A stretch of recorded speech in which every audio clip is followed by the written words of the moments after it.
everybody, and welcome to our virtual program in which we do our Whatcha Reading for our month of November.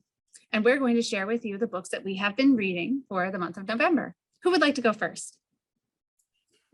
I guess I can start. So let me share my screen. Oh, Miss Liz, by the way. Hi, Miss Liz. Hey. And which library branch are you in today? I am at the Punta Gorda Charlotte Library in the conference room. Ooh. Ultra fancy. All right, so from current side. So ta-da! Whatcha Reading? Miss Liz, November 2021. Oh, let me move all of the boxes away from my little word box. All right, so the first book I want to talk about is called Worst Case Collin by Rebecca Caprara.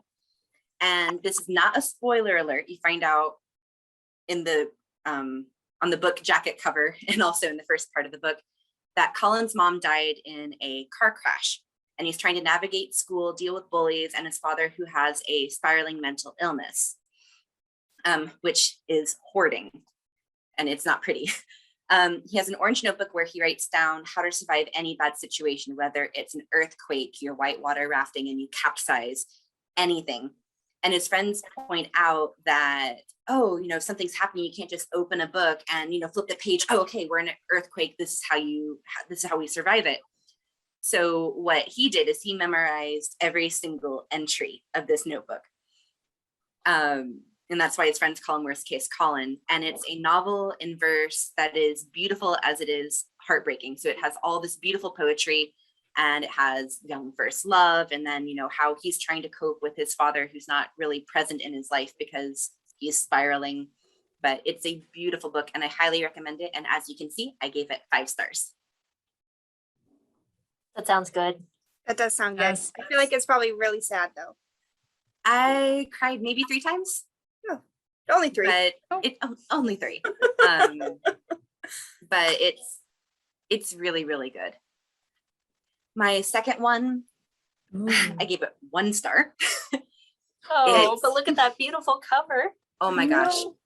So it's Brindle by Frederic Bermaud, and it's a very confusing YA juvenile graphic novel. It has beautiful, amazing illustrations like you see from the front cover, but the story is a little discombobulated. And any of the reviews that you check out on Goodreads and Amazon as well, like, oh, the illustrations, the artistry is fantastic, but what the heck is going on? So this young girl, she wakes up in a forest surrounded by these magical creatures, and all that she can remember is a fire. She randomly throughout the book remembers a fierce knight, his loyal dog on a horse. There's a great battle happening. And she encounters a talking wolf who's like her guide through this world that she's in. Totally looks like a fox. I showed it to Melanie and she said that's a fox, not a wolf. And they must train against an evil force. And the spoiler alert, because again, the story does not make sense.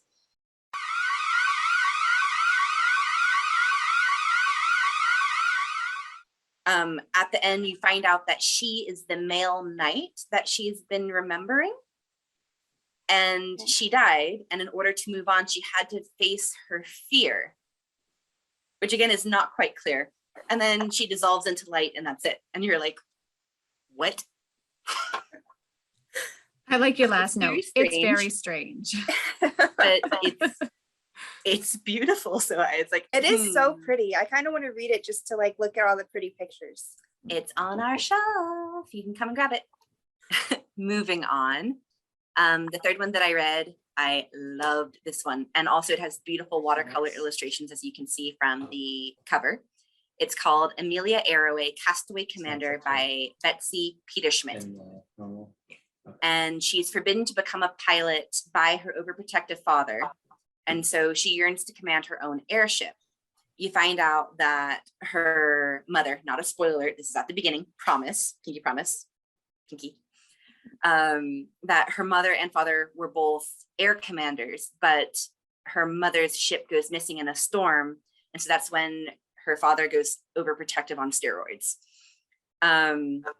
So she decides, well, I'm going to prove that I can be a commander all by myself, and you can't dictate what what I can do. So she steals the ship. She's in a storm, and she crashes in this godforsaken island way, way, way, way, way far away in the middle of nowhere. So with the help of Raster and Finley, there are two brothers that discover her in the rainforest. They bring her home, they patch her up, they become friends, and there's young love. And they repair the airship and they return back, but other things happen. But it's full of exploration, family strife, lots of STEAM and STEM, actually. There are illustrations and diagrams as they are fixing up this ship. So it's aerodynamics and everything. So it's enough science that you're like, whoa, that is really impressive. And I also have no idea what I'm looking at or reading. But it talks about buoyancy in the air and all sorts of different things on how this ship would actually fly and what powers it and so on and so forth. So the premise of the book is you can do anything you set your mind to. When people tell you no, break barriers and pursue your dreams. If it's within your capability and you can do it, go for it. That's so, awesome. Yeah, she gets to go to her father later on. And I'm like, yes, you go, Amelia. All right, let's see. This one I'll cover very, very shortly. We talked about this a couple months ago. It's the Wotakoi series, Love is Hard for an Otaku. This is volume 5. And it's glorious. So a quick recap, it's a fun series about young working adults, so 25 to 27 years old, who are adulting and they're hiding that they are otakus. Which is what, for people who don't know? Otakus are people who are obsessed with gaming and anime and cosplaying. So for example, I like watching anime, reading manga, not cosplayed before, but I am not obsessed with it. It doesn't take up my every waking moment. I don't have figurines at home. I have one manga series and that's it. I have one figurine, but that does not make me an otaku. And I may have a few cosplay outfits. I'm a little bit otaku. That's fine. I was probably a semi otaku in college because I'd watch and binge watch all these anime. So it's, they're trying to find, romance, and it's like, oh, you're an otaku, you're one of them, and then she gets dumped. So this is, there's awkward moments, crises, and anything else that pops up, and it's one of my favorite manga series right now. And for those who have Amazon Prime, the episodes are on Amazon Prime for free. You have to watch it with Japanese audio and English subtitles, but it's worth it. It's a lot of fun. I thought it was 2 boys, and I was looking at the cover. I was like, oh, they're so cute, a little shonen eye. Okay. So that's what's funny is she's the one on the right with the glasses is actually a girl, but everyone thinks she's a guy, and so they always call her name and then add kun at the end, Kun. And so it's like, wait, no, she's a girl, and what's going on? And so there's a lot of misunderstanding and blushing and cuteness. But I'm excited for that one. Looks and adorable. there are more books coming. And The style reminds me of Auron High School yes, Club. for sure. Except for she's not the main character like Haruhi is. All right, my last one, I gave it 3 stars because it was me. It's The Demon Prince of Momichi House. I read volumes 1 through 3 by Aya Shuoto. And I couldn't wait to read it because we had the entire series all but book 1, but now we have 2 copies of book 1, so you can go and binge the entire series if you'd like. The protagonist is an orphan. When she turns 16, she finds out that she's inherited this mansion in her family. So even though she loves everyone at the orphanage, she's like, I have my own place. I'm gonna go to school and I have a place to call my own. And she goes and finds that 3 men are living there, and discovers that the Momichi house is a gateway between the human realm and the spirit realm. And she's supposed to be the guardian of the gate between the two, except for if you look at volume 2, the guy with the dark hair, he's the one that accidentally took her place. So she's trying to figure out, why are you here? Can you leave the property? Oh, you can't. All right, well, what are we gonna do? So there's magic, mayhem, there's a budding romance, but it's very familiar to me. And it was very reminiscent of the Kami-Sami Kiss series that I know that Ashley is familiar with. Kami-sama kiss, yes. Oh, wait a Yes. minute though. That's been there, done that though. Yeah, that's kinda where I was like, Kami-sama this was Kiss kind of better. like, yeah, Kamisama Kiss, I would rank above the Demon Prince of Momichi House. I do love but- his fox ears though. I love that cover. So I can't remember his human name, but when he turns into the more Japanese spirit, his name is Nue, N-U-E, and he has the ears of a cat, the tails of a fox, and the wings of a phoenix, which are those weird, if you look at the bottom picture, it is this right here. Those are supposed to be his wings, but they look like very wet peacock feathers that are like spiraling out. They're not like bird wings, like, oh, they're wings. I'm like, what? Oh, those are supposed to be the wings? Okay. But I guess it's more reminiscent of like Chinese or Japanese birds versus, oh, angel wings or bird wings. Or it's like, no. So 3 stars. So I did some light reading. A lot of it was graphic novel based, but they're beautiful and I highly recommend them. I do like men with ears, animal ears. I love when my men have ears personally. Hopefully all people Right. should have. Neko mimi moe. Okay. I'll go There's next. some cute Neko series. Who is next? Me, if I can get it to go. There we go. Ooh. So the first one I have to share is Reflection. It is a twisted tale from Disney. And this one is by Elizabeth Lim. There was a little bit of confusion because I remember reading that the twisted tale was started by Liz Braswell, but I have one of hers checked She- out. which one? I have the Tangled. So instead of Oh. her hair healing, it's her hair poisons and kills. Oh, that sounds awesome. So, The I'm one in I chapter read, 1, the so I have nothing to Mulan one share. was amazing. And Liz Braswell did start the series. She was commissioned by Disney to do it. And then they commissioned Elizabeth Lim and later on Jen Colanita, I think her name is. And the next one I'm going to read is going to be so awesome. It's Go the Distance and it's Meg from Hercules. So super Yay! excited. And Liz You'll have turned to me share on to that this one. series. So I'm like, yay. Okay, so the one we're talking about now is Reflection by Elizabeth Lim. And if you've been watching this series, I've shared like 2 or 3 books by Elizabeth Lim that I absolutely love. She's got an incredible imagination and she does that with Mulan's story. Right as they're doing they have that battle with Shan Yu on the mountain pass and she buries all of the Huns in the avalanche. Captain Shang gets injured gravely and she must go down to the underworld to rescue his soul. And she has to go through like 100 different levels of the underworld. And there's these new characters and it calls back to the movie all the time. So it's really good. And Mulan is always she's always cross-dressing. So no one knows that she's a girl for the longest time. And she has to go through the underworld, make a deal with the king of the underworld, which is called Diyu. I think the king's name is Yama, and she has to defeat basically all of his traps and all of his demons by the end of the first full moon, and which is just like hours away. So only hours. It's not like she has a day. yes. So it's fast paced and it's fun. And I mean, it stays with you too. All of the way that Elizabeth Lim describes her settings and introduces her characters is awesome. So you can see I gave it 5 stars. I really loved it.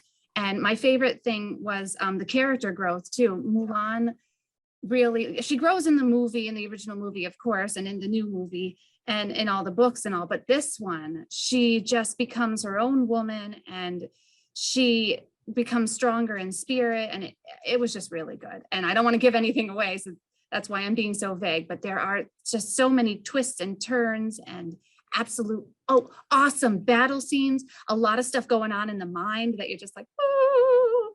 So it was a lot of fun. So It sounds if you're awesome. a Mulan fan, I definitely recommend it. I thought I was going to hear Melanie and Liz singing in the background or something. It's in the my whole head. time, my brain was like, da na na na na na na. Let's get down to business. You know us too well. The All right, so the next one I have is Ooh. Wait a In second. Deeper Waters. Ashley, before What? you go on, why are you Little Miss Muffet today? Yeah, right. Why is there a spider? Oh, because we I thought are that was recording. an extension of her braids. I was like, oh, Pippi Longstocking. Woo! Nope, I am Little Miss Muffet. I'm wearing my Halloween costume. I like to dress up every day of the week on Halloween week. And because I love it so much, I have to wait 365 days in the year to wait for Halloween. So just making that wait a little shorter. And I have a lot of costumes. And Okay, we're just recording this now just so we're ready for November. All right. Very cute. Thank you. It's a spider if you're wondering. It gets blurred out a lot. So you're like, what is that? All right. And every once in a while I'm like, ah, so it goes with the costume very well. Let's see. The second book I have to share is In Deeper Waters by F.T. Lukens. And this one was pretty good, but could have been so much better if it was just more. It was just like I wanted more world building, that's for sure, because it just kind of throws you into the story and you're like, wait a minute, this is a whole magical kingdom and everything. You have to give me some context. But it really is the cutest gay Little Mermaid I've ever read. And it's really, I think it's the first one other than like fan fiction, I think. It's pretty much the first one I've ever read, but it's like fan fiction on steroids. It's wonderful. So you've got young Prince Tale. He's the youngest prince in his family, and he's the only one that can wield fire. And he meets this mysterious boy in the bottom of a ship that's sinking and saves his life. And then the guy throws himself overboard and he thinks, oh my God, I just let him kill himself. And they meet later on and they have this wonderful adventure where they have to save the kingdom from the clutches of another evil empire and everything. And it's so good. And it does call back to The Little Mermaid plenty of times, just not in ways that you would expect. It's not Disney at all. It's very dark. And it's lovely. It's got wonderful cuddles in it and great character growth as well. Ooh. It's great. The only thing the only problem I had with it was I wanted a little bit more world building. I didn't quite understand all of it. Like there's this, so Tal, his fire wielding makes him kind of scary to everybody because the last person who wielded fire pretty much like burned all the land and got rid of all the other mages and everything. And the one mage that escaped was one who went into the sea. She went into the sea to escape. So she was a water mage, and that no one's seen her for a good century. And his great-great-grandfather was the one who was like, oh, so he's got to overcome that. And I'm not going to give any more because no more spoilers, but that was very good. It looks but not cute. good enough. I had to give it 4 stars because I just wanted more world building. I was Would you read it confused again? in some areas. Yes, I would. Actually, 4 I'm hoping stars is there's a still good. sequel. I'm Is this a hoping there's sequel. one-off or would there be a sequel? I'm not sure. I looked around and I didn't see a sequel or any plans for a sequel. So maybe we'll be surprised next year or in another year. Who knows? The cover kind of reminds me of the Rainbow Raoul, the Simon book. Yes. I thought that was one of them when it first came out, and then I was like, that's not the author. I still haven't read those yet. I keep seeing them on the shelf though. Oh, they're good. I have Any Way the Wind Blows. I haven't started it yet, but I'm super excited. I I read have the to read Fangirl. Fangirl. Yeah, I read I love Fangirl. I Fangirl. didn't read the Simon books yet. I've only read the manga for Fangirl, but I can't so wait good. for the consequent volumes to come out. It's so good. I'm moving on to the next one. Leonard, My Life as a Cat. I love it. Oh, it's not F.T. Lukens. Sorry about that. It is Carly Sorosiak. And this one is so awesome because yes, he comes from a galaxy far, far away. He is an alien who has dreamed of living as a human for a little while. So his species, his alien race is more of like a hive mentality. So they communicate by sharing memories and thoughts. And every like 100 years, they get to go to a planet of their choice and spend a month there, just kind of gathering those memories so that they can feed it back to the hive when they return. So he wants to go to Earth because he wants to try all the different things, hiking and shopping and eating a cheese sandwich. But on his way, he gets distracted and he's thinking about something. Instead of human things, he's thinking about something else. And he grows a tail and ears pop out of his head and everything. And he becomes a cat. And he is rescued by a girl named Olive, who's 12 years old. And he's rescued during a hurricane and they become like fast friends. And he spends most of the book like trying to convince her like, hey, I'm not a cat, I'm an alien and I need help getting back to my planet. And it's really absolutely cute. So it's cute, it's funny, and it's perfect for like the whole family. I absolutely loved it. I gave it 5 stars because it was hilarious. I actually listened to it on audio and the reader had such a deep baritone that as he was reading it and he's reading about all the little idiosyncrasies of cats, he's just like, and I don't know why I ate the rug, but I ate it and it was delicious, but my stomach did not like it. It was not delicious coming back up. And stuff like that. So it was really cute. And he, I love it because he's an alien, so he can communicate with other animals. And the reader does different voices for the different animals. And like some animals are so stupid they can't even, or not stupid. Yeah, they're so stupid they can't even talk. They're just kind of look at them and go, huh? So it's super cute. And there are penguins in this as well. All right, the last one I have is The Mask of Mirrors, and this one was really like a total mind twist. It's about a girl named Ren who is a con artist, and she's one of the best. She was trained by one of the best, and she goes to this sparkling city called Nadezra that's really really evil. Like evil people are running it, and the people underneath are just being stepped on, and a lot of children are disappearing and no one knows why. They believe that there's this nightmare magic that it will bring the darkest creatures to life and stuff. So as she is drawn into the mystery, which it's really a mystery. Half the time I was like, I have no idea if this is real or if we're in her head or if the nightmare has come to reality and or if it's drugs. So I'm not really sure because that would be confusing, right? Yes, there is this sort of nightmare magic drug that they take so that they can enter into the dreams. So the whole time you're thinking, okay, this was reality. She is seeing things, but maybe is she just seeing things or can everyone see them? And then all of a sudden, the things she's seeing are real. They can cut her, they can hurt her, they can kill people. So it's very dark, but really, really imaginative and kind of fun if you just kind of go with it and stop thinking about it, you know? And I read that one and I totally agree. Like with the more time passes, the more I'm like, it was kind of confusing. But in the moment when I was reading it, I was like, this is great. This lady's like 5 different characters and like so much is going on. I don't know. I thought it was really good, but yes. Oh yeah, there's another thing looks too. The beautiful. characters play different characters. So you're not really sure who you're following anymore. Are you following the main character or are you following one of her pseudonyms? So it was a lot of fun. And you guys listened to it, right? yes. Yes. Okay, so maybe it would be a little less confusing if you were reading it because you'd be like more focused on it. Because I know when I listen to audiobooks, I like multitask and do like 10 things at once. Yeah. Yep. But it That looks is true, beautiful. yeah. It And also if looks they like a color heavy coded, mask. like, okay. Yes, there are definitely, the masks play a big role in the book, and it's absolutely gorgeous. The writer, the way she describes the settings and all of the costumes and everything, it's really pretty.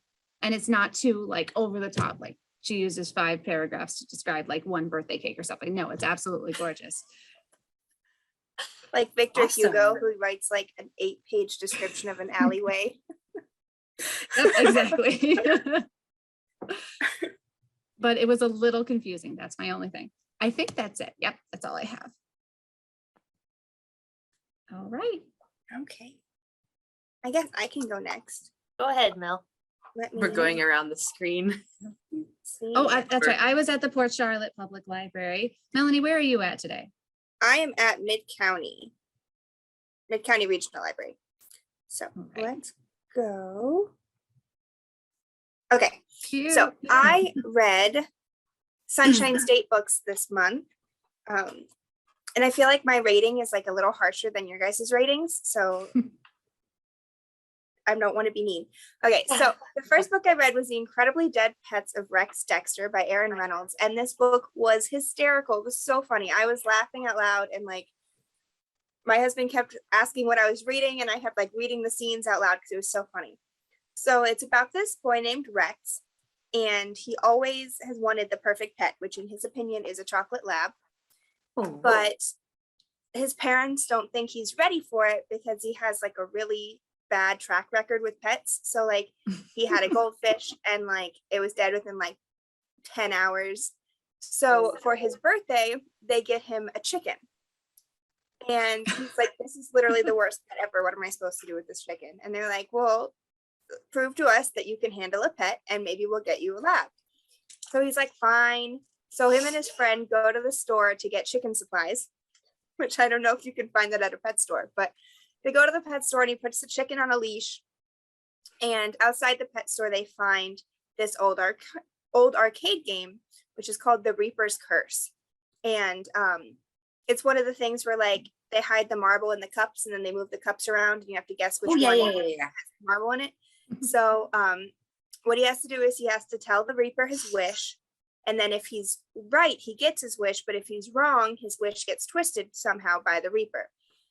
So he wishes for a pet and he doesn't win. So the Reaper's curse is that dead animals will be drawn to him to help them cross over. So That's as terrifying. soon as this happens, he's like, oh, this isn't real. And then his chicken gets ran over by a steamroller because he let it walk into the parking lot. And so he goes back home. He's like, well, this is so lame. Now I don't even have a chicken. Like, but he was super proud of himself because it lasted like 23 hours with the chicken. He's like, hey, it's a new record. And I'm just like, oh my gosh, don't give this kid a dog. So he gets back home the next day and the chicken is there and it's flattened. And that's the chicken on the cover, his pet chicken. And then all of these other animals start popping up.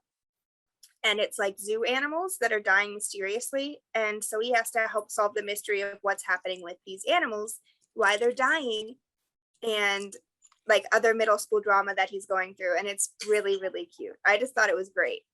But his argument is like, my name is Rex. I was born to have a dog. Come on, guys. Like, this is happening. So it was just so funny.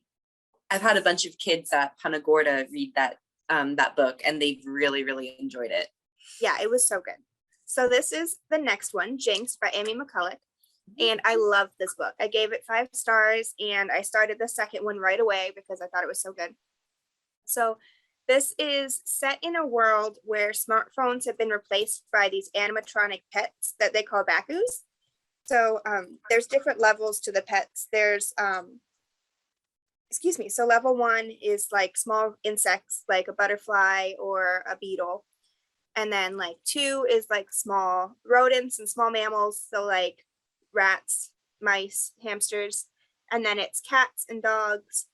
And then it's like bigger mammals. And then it's like predators. So like bald eagle, jaguar, leopard, stuff like that. So Lacey's the main character and she really wants to get a scholarship to this school where if you get into the school, then you're automatically secured a job at Monkotech, which is the place that produces the Bakus.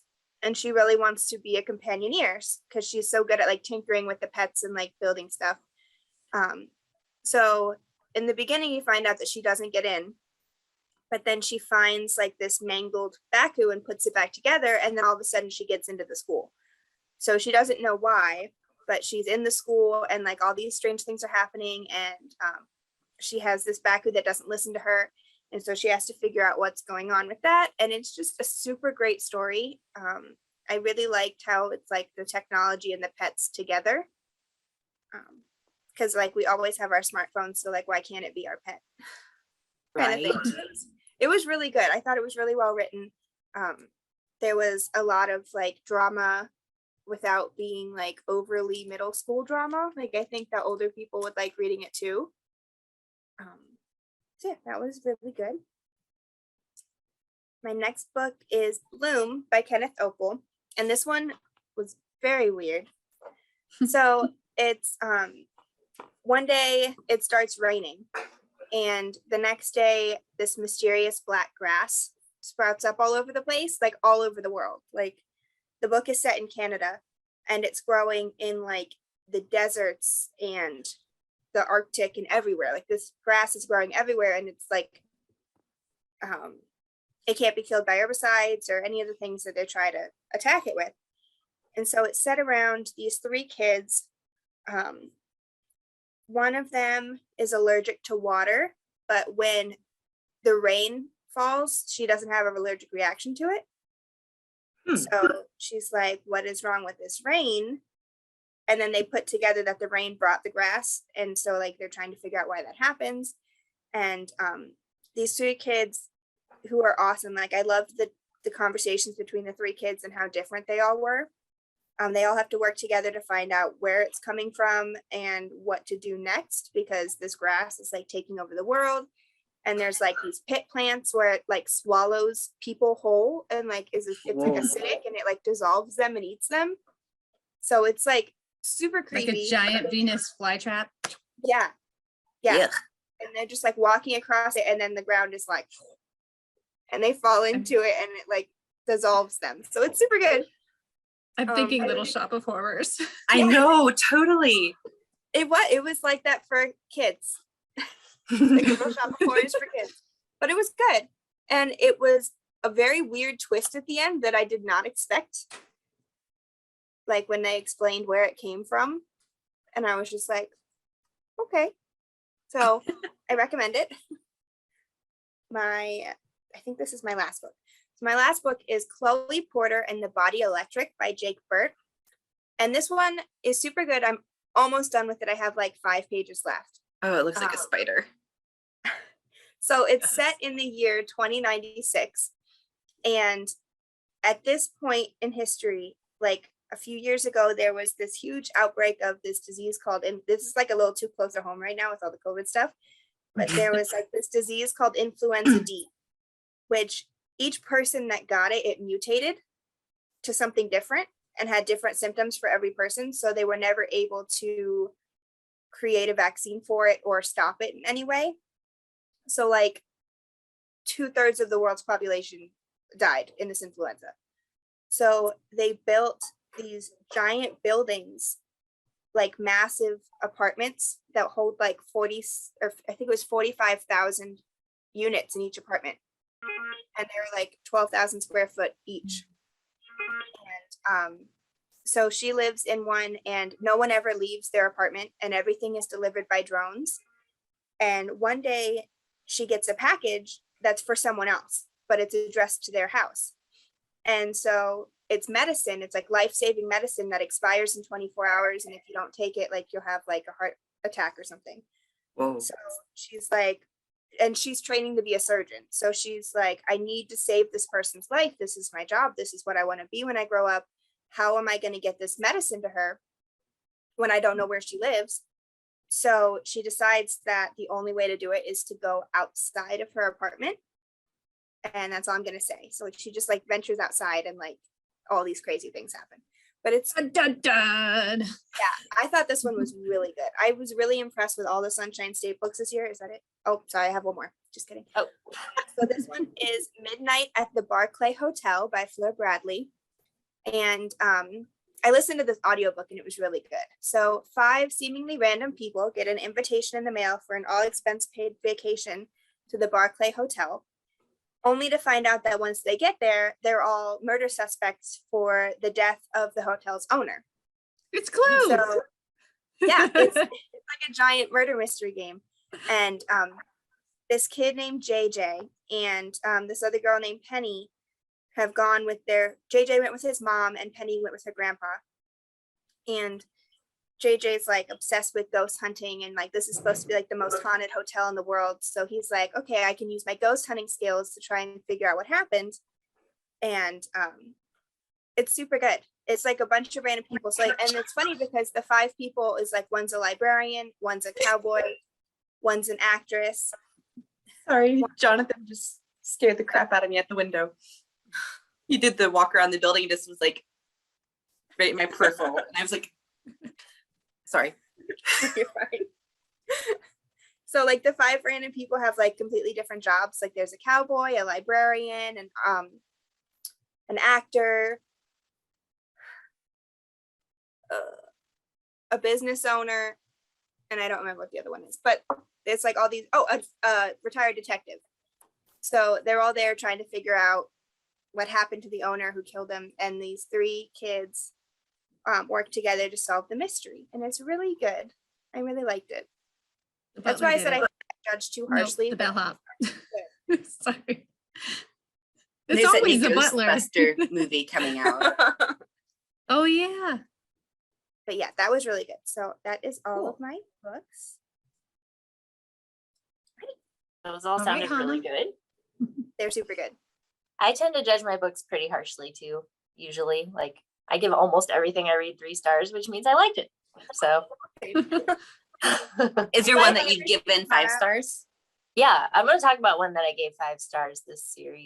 Let me Ooh. figure out how to share. Whenever I mine. see that Hana gave a book 5 stars, I'm like, where is it and when can I start reading it? You know, the pressure to like have everyone else like the same books that you like sometimes it's really just what mood you're in. The right book hits you Yes. in that mood and you're like, wow, Mhm. that was good. And then someone else reads it and they're like, yeah, it was okay. I'm like, no, you must love my books. So okay, let's see. I am last and I'm also least because I just have 2 slides I'm going to show. If I can get it. There we go. So, Ashley, thanks for sharing your slide template with me. In case anyone else is like, hey, those look like Ashley. They do. Okay, so this series, it's a series that starts with 4 novellas. So they're very quick reads. I think you could probably pick it up and read it in like an hour and a half or something. So I listened to them, of course. It starts with All Systems Red. The series is called the Murderbot Diaries, and it's by Martha Wells. And it's hardcore science fiction, which typically is not my jam. But what I really liked about this series is the main character is Murderbot. Murderbot is a cyborg, basically, like part human, mostly robot construct. And this is set way in the future, so it's on a different planet. There's corporations that are like exploring the other planets and mining and that kind of stuff. So the corporation owns Murderbot, and Murderbot is supposed to be there to like make sure all the scientists are doing what the corporation wants them to do. But it turns out that Murderbot has turned off its governor module and is like secretly in charge of itself in a way that it's not supposed to be.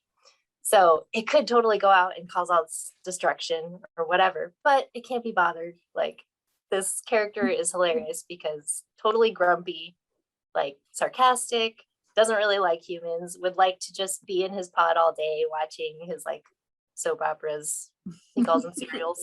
So it's a thing that comes up through all the novellas in the book is like, they'll be all in a group talking and he like doesn't like to make eye contact with humans. He's like socially awkward and avoids people. And so he'll like tune out and just be sort of in the background. They think that he's listening, but really he's watching. He's watching a show. And what's funny is I was looking at Goodreads to get the names of all the other books in this series. And I guess maybe it never says in the book like a gender for Murderbot, because some of the people that wrote reviews were talking about Murderbot like it was a she, but I listened to it and it has a male narrator. So that made me think like, oh, it's like a male perspective or whatever. But I guess it could be however you want to think of it. I don't know, which I guess makes sense because there's no like sexual organs or anything. So anyway, just kind of surprised me after the I think fact. my brother would love this book. I Or know the I have to get it series. for my husband. He's gonna It's love really it. good. I mean, it's really quick, which is nice sometimes, and it's funny. And yeah, if you identify at all with being grumpy and like not wanting to be around people, you will love this character. And the whole series is all about the character growth with Murderbot sort of realizing that the people that he's working with care about him and care about it.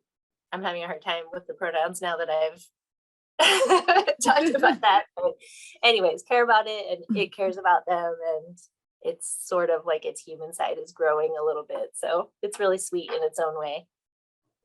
So that's that one. Next up, I want to talk about two books. So 13 is the first one, and this is by Kate Alice Marshall, which is an author that Melanie recommended to me.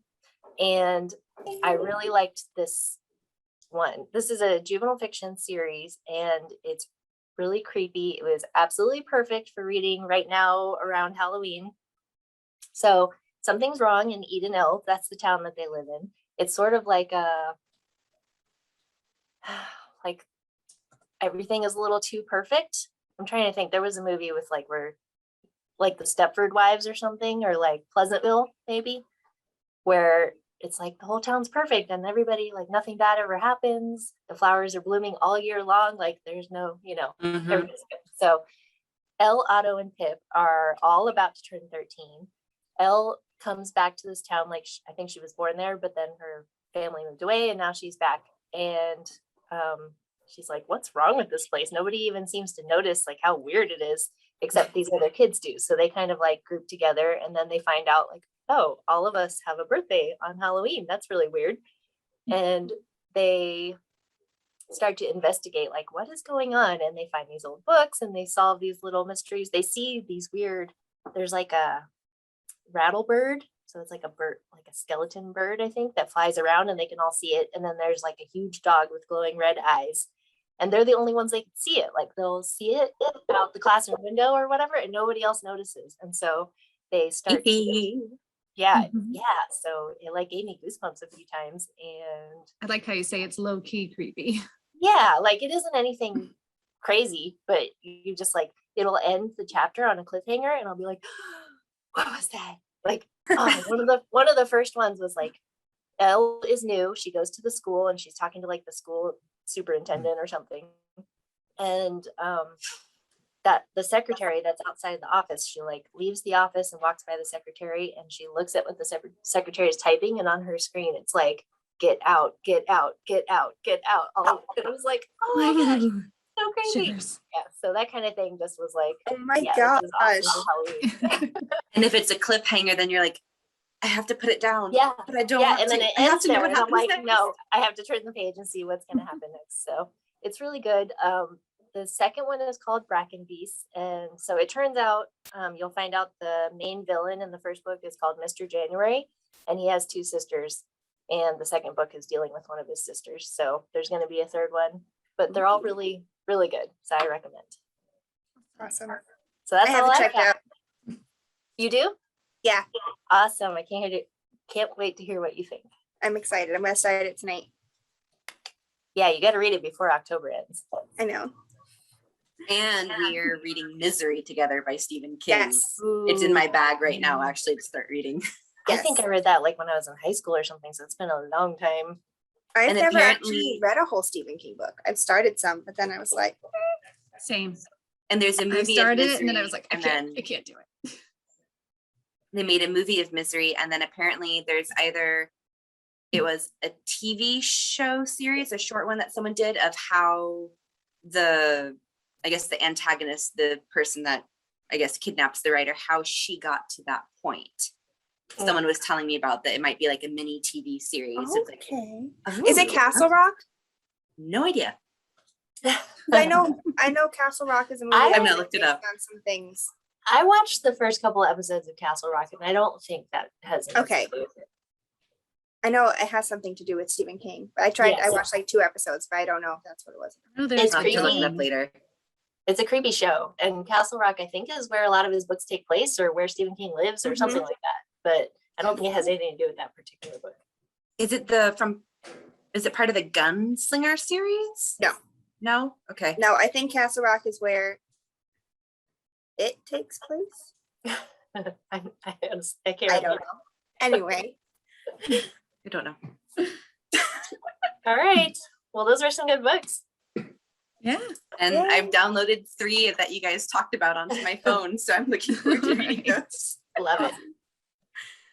so thank you All right. guys for joining us for our Yes. virtual program.